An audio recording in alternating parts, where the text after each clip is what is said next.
Nilsson. Hej allihopa, här är vi igen med två nya gäster som är här på Farm of Life. Och vi ska snacka lite mer om och se vad det är de håller på med. So, welcome Chris, the banana commander, and Taylor, the mango man.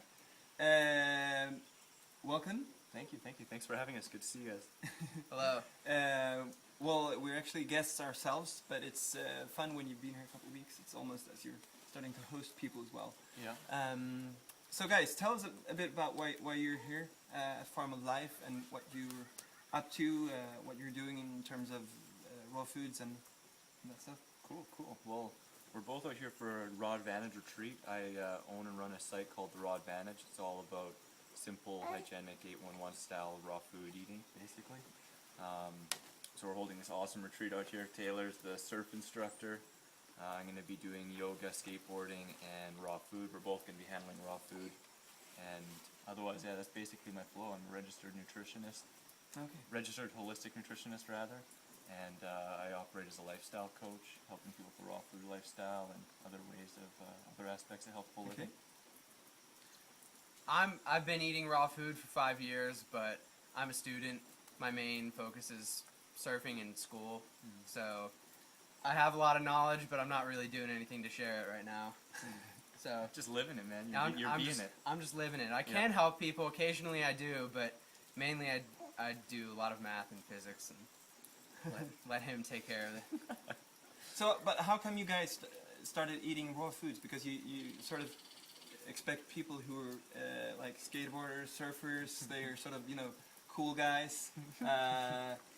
Because you sort of think that raw foods would be nerdy, but it's not really that way, is it? I was a grimy skateboard punk for a long time that, just drank beer for breakfast and, smoked cigarettes and weed all day and, partied and all that kind of stuff. And, skateboarding used to be my biggest focus. It used to be what I really lived, breathed, and did everything for, traveled for.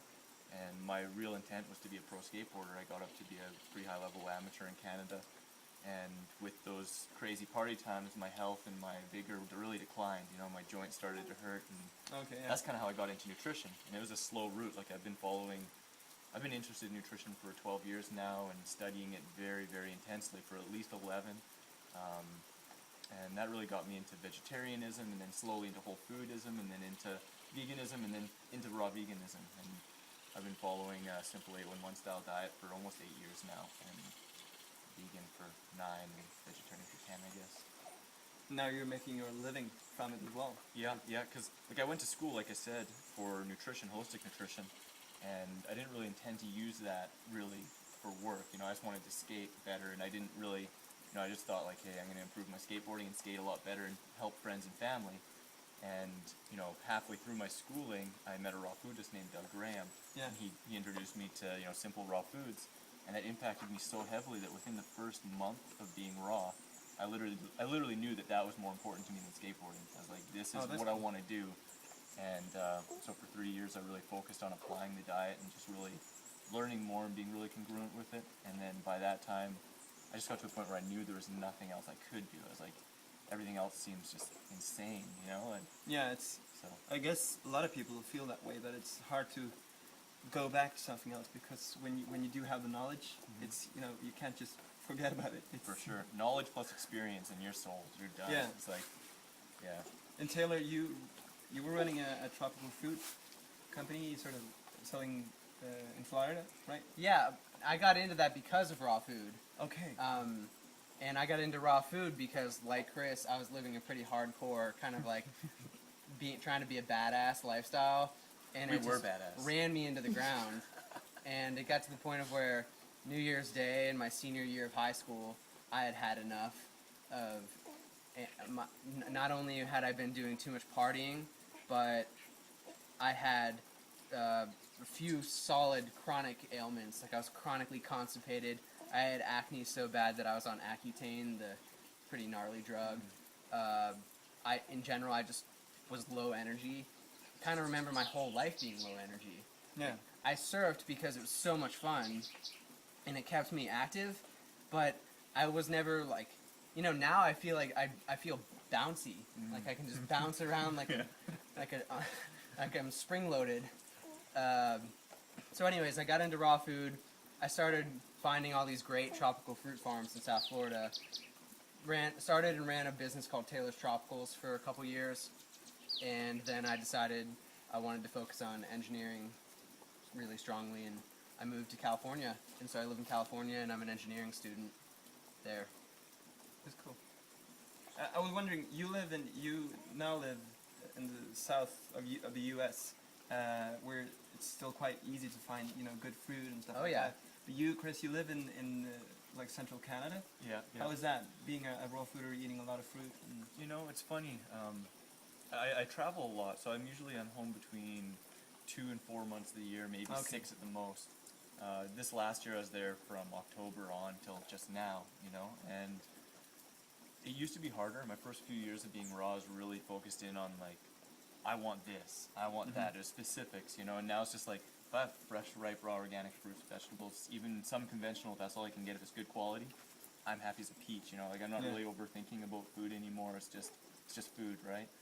And, so now I find it easy no matter where I am. Like when I was in Saskatoon, the mainstay of my fruit consumption was really bananas, dates, persimmons, and tomatoes, and I ate those like crazy, like tons, and that's one of my favorite seasons in the world. A lot of people find that the winter is kind of hard. I had some mandarins too, but during the winter season, if I got like dates and persimmons, even if I just have persimmons, I'm laughing, and then I of course had a whole bunch of vegetables and stuff, and I love a lot of vegetables, a lot of Asian greens I was eating too. But persimmons, I think that's what we call it in Sweden, called Sharon fruit. Sharon yeah, fruit, sure, yeah. yeah, same thing, and they're too good. So, I find it pretty easy. But not much noni. No noni. We're sitting no. in front of a noni tree, Yeah. which is producing quite. I Well, love noni. it's- I love noni. It's so good. It's living from the drainage water from the compost, so it's like producing very much. Yeah, this guy, the noni fruit has an illustrious past. So it grows in almost all climates. It's from the mountaintops to the beaches, high water soil, low water soil, everywhere. And it's known as a starvation fruit because it's been around in times of famine. It's also known as the vomit fruit because it tastes to some like vomit, but to me it tastes like a cross between like hot peppers, garlic, and cheese, like blue cheese, and it's just so unique and so pungent. It's a very odd flavor for fruit, Yeah, So it is. I love it. I'll eat it like an apple, or I'll chop it up and put it in stews or salads, or I've made stuff out of it, like I've made blue cheese dressings and stuff like that out of it. And Oh, that I can imagine. it's pretty neat. It's really neat, but it's not a common one that people like. But I find like a lot of things, sometimes like a lot of people, it's one of those things that with experience you grow to love it more and more. Like durian and some of my best friends. I'm just gonna ask you a couple more questions about your business, Yeah. what you're up to. You call yourself the Banana Commander. That's sort of your alias. Yeah. What is it that you have a website Yeah. Yeah. where you share recipes and you blog Yeah. and you have some merchandise as well? Yeah. Yeah. So yeah, my website, it's therawadvantage.com. You can spell it as just therawadvantage.com or the-raw-advantage.com. And I have recipe books up there by donation. They're all really simple. 101 frickin' Rawsome Recipes is the name of my recipe book. So you can check that out as a paper version or also as an ebook. And got lots of shirts like this, Gangster Banana, baby, I like it raw. Got some panties and stuff like that, and got tons of stuff up on there. But the main flow of my website definitely is just bringing simplicity and fun to the raw hygienic lifestyle. Introducing all the different kind of lifestyle aspects. I teach yoga too. And putting up videos. I do like a weekly video blog that includes recipes sometimes, or otherwise just day in the life and hints and tips and just fun stuff. Great, cool. We're gonna post the address of the site on the video as well. Got a skateboard section on there too if you're interested. Some kids like to check out some skateboard action. I have a full video, and as well as some of the publications I was in, some interviews and covers and stuff. Oh, that's cool. We'll try to make some of the Kinda Swedish skateboarder kids go raw vegan. That'd be great. It's good to pass on the principles of healthful living to the youth. I got so much from skateboarding, so I feel really blessed to spread that to a lot of skaters. Because while a lot of people aren't going to go just 100% raw vegan overnight or anything, simply adding more fruits and vegetables to your lifestyle can add huge effects, and then being more aware of all the other lifestyle habits, it's huge, you know? Yeah. Every little bit. Every little bit. The farm's just teeming with life. Well, thank you guys Yeah. for participating. Thank you. And yeah, bye for now. Thanks so much.